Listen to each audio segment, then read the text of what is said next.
बिस्मिल्लाहिर्रहमानिर्रहीम। मैं सबसे पहले बराक न्यूज़ को मुबारकबाद देना चाहता हूँ कि जिन्होंने अवेयरनेस के टॉपिक पे ये काम शुरू किया।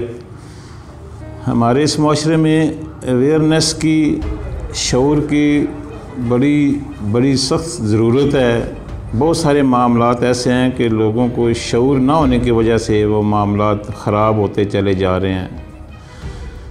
इनमें जो आजकल यंगस्टर में, यंग जनरेशन में जो मनशियात और बेराह रवैये वाले मामलात आते जा रहे हैं, वो भी सिर्फ़ शऊर ना होने से, अवेयरनेस ना होने की वजह से ये ज़्यादा बढ़ते चले जा रहे हैं। तो इसमें मैं इस फोरम से वालिदैन की खिदमत में ये गुजारिश करना चाहता हूँ कि वो अपने बच्चों की निगरानी करें, अपने बच्चों पे नज़र रखें, जितना मैक्सिमम टाइम हो सके वो बच्चों को टाइम दें। हमारे माशरे की ये बदबख्ती है कि ना वालिदैन के पास टाइम है बच्चों के लिए, ना बच्चों के पास टाइम है अपने वालिदैन के पास बैठने के लिए। बल्कि आजकल तो बच्चे तन्हाई में रहना ज़्यादा पसंद करते हैं और वालिदैन भी बड़े शौक़ से अलहदा कमरे अपने बच्चों को दे देते हैं। किसी ने उनको स्टडी रूम का नाम दिया हुआ है, किसी ने कोई और नाम दिया हुआ है। ये बात बिल्कुल गलत है। अपने बच्चों को नज़रों के सामने रखना चाहिए, उनकी निगरानी करनी चाहिए, उनको ब्रीफिंग उनकी करनी चाहिए, तरबियत करनी चाहिए।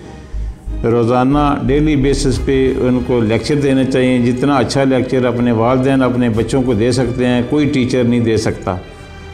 मैं कहने का मतलब ये नहीं है कि यूनिवर्सिटीज़ में, हॉस्टल में भी बच्चे साथ चले जाएं, साथ नहीं रह सकते, ये बात ठीक है। लेकिन जितना वक्त बच्चे घर में गुजारते हैं, वो वक्त वालिदैन को कोशिश करनी चाहिए कि अपनी नज़रों के सामने रहें, अपनी निगरानी में रहें, अपनी ब्रीफिंग में रहें, ताकि उनको तन्हाई में रह के जो बिदतें पैदा हो जाती हैं, जो मुख्तलिफ़ किस्म के ख़यालात पैदा हो जाते हैं, ये उम्र जो है इसमें बच्चों का भी कसूर नहीं है। ये नादान उम्र होती है, नासमझी होती है, इमेच्योरिटी होती है। जब बच्चा तन्हा रहेगा तो उसको इधर उधर के ख़यालात, गलत किस्म के सोच ज़हन में आ जाएगी। फिर वो उन सोचों पे अमल करते हुए गलत काम करना शुरू कर देगा। वो मनशियात हो सकती है, वो और कोई अखलाकी बुराई हो सकती है, किसी किस्म की बिदत उसमें पैदा होने में ज़्यादा चांसेस हो जाते हैं।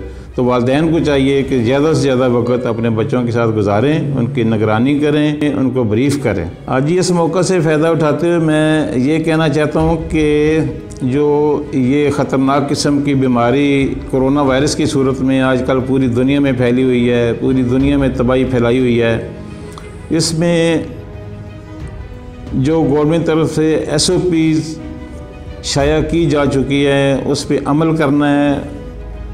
किसी के लिए नहीं, सिर्फ़ अपने लिए, अपनी सेहत के लिए, अपनी जान के लिए SOP पे अमल करें। जैसे बार बार ये हिदायत की जा रही है कि हाथों को बार बार धोएं और 30 सेकंड तक धोएं, फिर मास्क का इस्तेमाल करें, सैनिटाइज़र का इस्तेमाल करें, सोशल डिस्टेंस जो है वो रखें, गैदरिंग में ना जाएं, बल्कि गैदरिंग को डिसाइड करें, गैदरिंग ना होने दें, गैदरिंग में जाएं भी ना और गैदरिंग होने भी ना दें।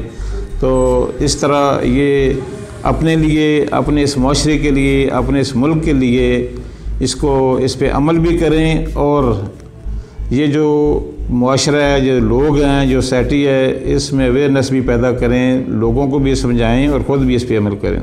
Thank you.